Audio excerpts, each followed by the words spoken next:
जय हिंद दोस्तों। आज हम हिमालय के बारे में देखेंगे कि हमारे हिमालय का निर्माण कैसे हुआ। तो चलिए देखते हैं कि हमारे हिमालय का जो निर्माण हुआ वो कैसे हुआ। बहुत करोड़ों साल पहले यहाँ पे एक अंगारा लैंड था और एक गोंडवाना लैंड। ये गोंडवाना लैंड और ये बीच में एक तेथिस सागर है। ये तेथिस सागर जब बीच में पड़ता है तो ये क्या होता है, ये अंगारा लैंड है और ये गोंडवाना लैंड है। गोंडवाना लैंड जब अंगारा लैंड को धक्का देता है, इसकी तरफ जाता है, तो जो तेथिस का भाग है इसमें जो धूल कण मिट्टी होते हैं वो ऊपर की तरफ आती है। सपोज़ आप कोई लिक्विड चीज़ है, उसमें सपोज़ कोई पानी है, उसमें आप बेसन डालेंगे तो उसका गाढ़ापन तो बढ़ेगा ही ना। तो ये सागर है और ये अंगारा लैंड और ये गोंडवाना लैंड है। जब भी वो एक दूसरे के क्या करते हैं, एक दूसरे के काफ़ी ज़्यादा ये नज़दीक आते हैं तो ये तेथिस सागर का निर्माण होता है। मतलब वो एक दूसरे को धक्का देते हैं तो ये तेथिस सागर का जो भाग है वो ऊपर की तरफ लेयर बनाता है, जिस कारण से वो लेयर सूख के बाद में वो हिमालय का रूप धारण कर लेता है। तो चलिए हम देखते हैं कि हिमालय का कितना भाग है।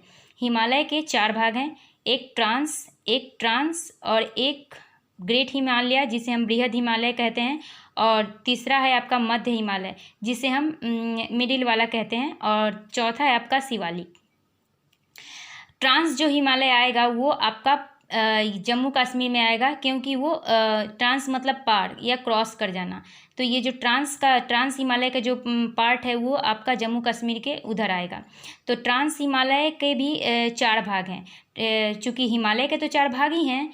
4 भाग कौन कौन से हैं आप खुद रिपीट भी करेंगे कि हिमालय के 4 भाग कौन है। पहला ट्रांस, और दूसरा आ जाएगा बृहद जो कि ग्रेट हिमालय, और तीसरा आ जाएगा मध्य हिमालय, और चौथा आ जाएगा शिवालिक। उसके बाद आता है ट्रांस हिमालय के 4 भाग। ट्रांस हिमालय के 4 भाग कौन कौन है, इसको बोलते हैं काराकोरम भाग। उसके बाद आता है लद्दाख, उसके बाद आता है जास्कर, फिर आता है पीर पंजाल। अब काराकोरम के भाग देखेंगे कि काराकोरम में कितनी पर्वत चोटियाँ हैं। काराकोरम की पर्वत चोटियों में सबसे बड़ी है वो गाडविन अस्टीन है। उसके बाद आता है गैसर ब्रूम। लेकिन अगर बोला जाएगा कि भारत की सबसे ऊंची चोटी का क्या नाम है तो हम लोग बोलेंगे गाडविन अस्टीन।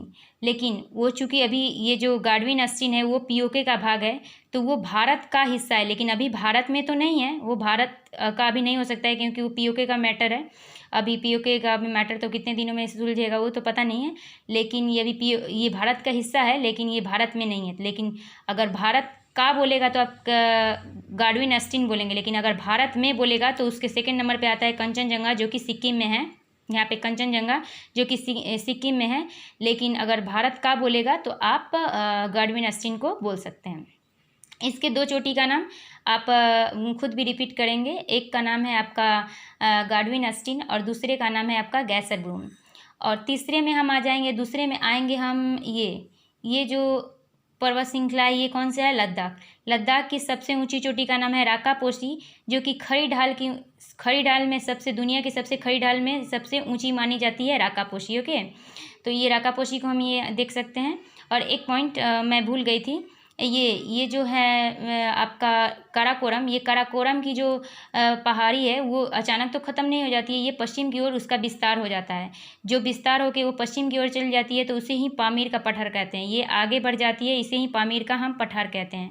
और ये जो पूरब में इसका विस्तार होता है काराकोरम का, उसको हम बोलते हैं कैलाश पर्वत, जहाँ की शिव भगवान की पूजा होती है, तो ये कैलाश पर्वत हो जा रही है। तो हमने आज ट्रांस पर्वत को देखा है कि हिमालय के जो ट्रांस है उसको हमने जाना है। अगर वीडियो अच्छा लगे तो आप बताइएगा कि हम नेक्स्ट वीडियो में ग्रेट हिमालय देखेंगे। Okay, thank you.